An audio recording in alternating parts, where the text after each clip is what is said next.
NATO, no war. No NATO, no war. We don't work for you no more. We don't work for you no more. And I'm turning in these medals today for the people of Afghanistan, Iraq, Palestine, and all victims of occupation across the world.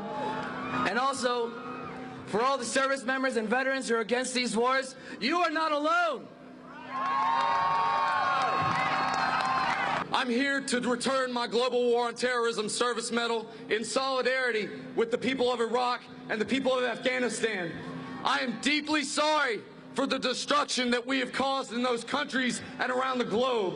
I am proud to stand on this stage with my fellow veterans and my Afghan sisters. These were lies. I'm giving them back. I apologize to the Iraqi and Afghani people for destroying your countries.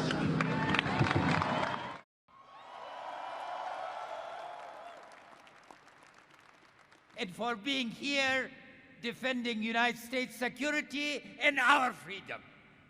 I would also like to take this occasion to say thank you to the Gold Star families.